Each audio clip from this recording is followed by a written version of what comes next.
دوستو بلوچستان بلوچ تاریخ کے قدیم شخصیات محمد فاروق بلوچ صاحب فکشن ہاؤس نے ابھی حال ہی میں شائع کی. بہت ہی شاندار بہت ہی اچھی کتاب ہے مواد کے لحاظ سے. اس کے اندر تحقیقی تناظر میں 500 روپے اس کی قیمت ہے. بہت ہی مناسب اس کی قیمت میرے حساب سے, کیونکہ 247-248 صفحات ہیں اس کے اندر, اس کتاب کے اندر. اور اس کتاب کے اندر بلوچستان کی ان شخصیات کا ذکر ہے جن کے بارے میں پڑھنے کو ہمیں نہیں ملتا, یہ جو ہمیں بہت کم پتہ ہے. مثلا اس کے اندر عہد قدیم سے انگریزوں کی مداخلت تک ایک باب ہے, جس کے اندر انہوں نے یہ بتایا کہ عہد قدیم سے لے کے اب اس میں ایران, افغانستان اور موجودہ جو پاکستان یا ہندوستان ہے, بلکہ ترکی کا کچھ علاقہ اور عراق کا کچھ علاقہ جہاں کرد آباد ہے, انہوں نے کردوں کو بھی بلوچ کہا ہے, اس تک کو انہوں نے اس پورے ایریے کو جو ہے وہ ڈسکس کیا ہے کہ وہاں کون کون سے قبائل آباد تھے اور کس کس طریقے سے انہوں نے اس زمانے کے بادشاہوں میں ہخامنشی خاندان جو تھا, یا سائرس جو تھا, یا جمشید جو تھا وغیرہ وغیرہ, ان کے بارے میں ان کی اقوام, ان کی افواج کے اندر اور ان کے ساتھ مل کر کے بلوچوں نے کس طرح لڑائی کی.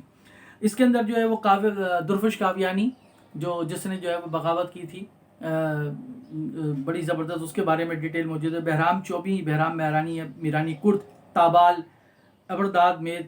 پھر اس کے اندر گودرز, گیو, نیو, اشکش, شیدوش, رحام, گرگین, برزین, زال, رستم و سیراب وغیرہ سے متعلق جو بلوچ یہ کہتے ہیں کہ بلوچ تھے, اس کے بارے میں انہوں نے ڈیٹیل کی. اس میں درفش کاویانی جو ہے, جو کہ ایک آہن گر تھا اور اس نے اپنے زمانے کے اندر جو بغاوت کی تھی زیادہ ٹیکسز لگانے کے حوالے سے بادشاہوں کے خلاف, اور یہ آہن گر تھا, اس کو انہوں نے بلوچ کہا ہے. جبکہ اس کے متعلق ایک نظریہ میں نے پڑھا تھا کہ وہ آرین تھا, لیکن بہرحال انہوں نے ایک اچھی بحث کی ہے اور انہوں نے بتایا کہ وہ کون سے قبیلے سے تعلق رکھتا تھا بلوچستان کے.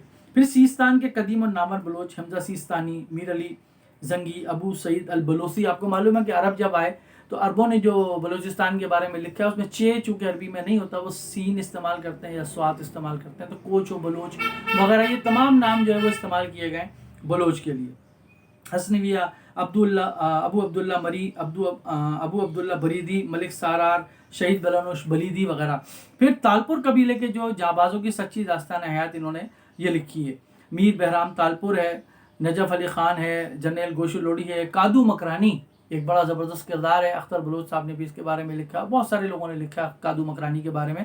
قادر بخش رند, اس کے بارے میں اس کے اندر تفصیل موجود ہے. نواب گوہر خان زرکزئی, نواب خیر بخش مری اول, سردار بجار خان ڈومکی, سرفروش لال, نواب خان محمد زرعی, نورا مینگل, میر مصری خان, میر محمد علی خان نوشیروانی وغیرہ وغیرہ وغیرہ. اس کتاب کے اندر اگر آپ دیکھیں گے تو اس کتاب کے اندر ہیروڈوٹس سے لے کر شاہنامہ فردوسی تک کے اور انگریزوں نے جو لکھا ہے بلوچستان کے اوپر, اس کی حوالے جو ہے وہ موجود, اچھے خاصے اس کے اندر حوالے ہیں. میں اس کی دیکھ رہا تھا کتابیات, تو محمد فاروق بلوچ صاحب نے کافی ڈیٹیل, ڈاکٹر فاروق بلوچ صاحب نے بہت تفصیل کے ساتھ اس کے اندر چیزیں لکھی ہیں. میں نے پہلی مرتبہ شاہنامہ فردوسی کے اندر جو ذکر ہے اسی کتاب کے اندر پڑھا بلوچوں کا, کہ انہوں نے کس طریقے سے مختلف بادشاہوں کے ساتھ مل کر اپنے لشکروں کو بھیجا اور وہاں جو ہے وہ بہادری کے جوہر دکھائے. اس کے اندر عرب جو تاریخ دان ہیں ان کی کتابوں کے حوالے بھی دیے ہیں, مسعودی بلازری وغیرہ کے, اور برہاوی بجارانی وغیرہ کے.